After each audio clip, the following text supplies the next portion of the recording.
Saat ini saya berada di Kota Palopo, tepatnya di salah satu tempat wisata yang lumayan ramai dikunjungi di Kota Palopo, namanya Pantai Labombo. Ini di belakang saya banyak pohon kelapa dan juga pantainya. Memang ini sudah mulai jelang sore, jadi pantainya sedikit berombak gitu ya. Kita akan tanya-tanya, kita akan cari tahu seperti apa sih Pantai Labombo ini saat ini, karena memang dari dulu, setahu saya, kebetulan saya orang Palopo nih, dari kecil sampai sekarang memang Pantai Labombo yang cukup terkenal di sini. Kita akan melihat seperti apa perkembangan Pantai Lobombo dari dulu sampai sekarang ini. Ikuti perjalanan saya di Kota Palopo.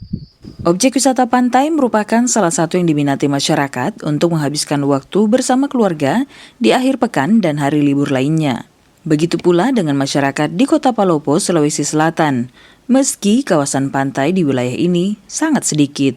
Salah satu penggiat pariwisata, Markus Tarukalo, yang melirik potensi wisata pantai di kawasan Pantai Labombo, kemudian bekerja sama dengan pemerintah Kota Palopo membangun objek wisata di kawasan ini pada tahun 2009 lalu.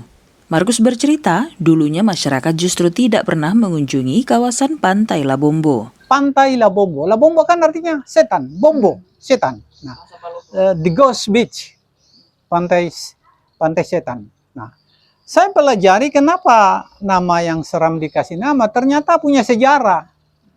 Nah, ini Labombo dulu ini orang tidak berani masuk kalau tidak berkelompok, karena katanya biasa orang hilang. Biasa hilang. Dan memang waktu saya ambil alih ini 2009, itu memang sering orang kesurupan. Nah, saya cari tahu, oh ternyata daerah dulu ini memang angker karena di sini ada waktu zaman gerombolan terjadi pembunuhan, bunuh-membunuh. Nah, itu waktu zaman gerombolan katanya.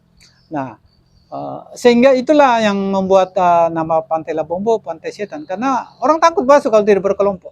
Setelah beberapa tahun bertahan dengan berbagai fasilitas yang diberikan, objek wisata ini juga sempat mati suri akibat corona pada 2019 lalu. Dulu sebelum tsunami 2018, 2019, dilanjut corona 2020, 2021, hampir 5 tahun betul-betul kita shutdown. Markus pun berharap adanya kerjasama yang baik antara pemerintah Kota Palopo dengan para pelaku wisata di daerah ini untuk mendukung bangkitnya kembali giat wisata pasca corona. Sementara itu, salah satu pengunjung, Harsinen, mengungkapkan untuk kembali mengundang minat wisatawan, pihak pengelola sebaiknya menambahkan sejumlah wahana baru untuk menarik wisatawan kembali datang ke tempat ini. Menurut saya pribadi, kayaknya perlu pengembangan. Apanya itu? Dari sarana-sarananya supaya semakin banyak wisatawan lokal maupun luar yang mau datang ke sini. Fasilitas-fasilitas seperti taman-tamannya, tempat-tempat duduk-duduknya.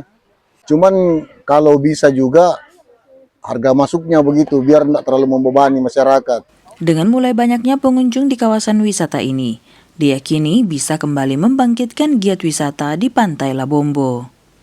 Nah, tadi kita udah jalan-jalan mengelilingi Pantai Labombo. Seperti yang dikatakan Pak Max tadi, bahwa Labombo ini sebenarnya nama yang lama yang kemudian masih tetap dipakai sama Pak Max, karena Pak Max sendiri merupakan, bisa dibilang sih, investor di Kota Palopo yang memanfaatkan kawasan pantai satu-satunya di Palopo untuk menjadikan tempat wisata di daerah ini. Jadi buat warga yang di luar Kota Palopo bisa datang nih kalau misalnya mau nikmati wisata pantai di Kota Palopo, ada Pantai Labombo.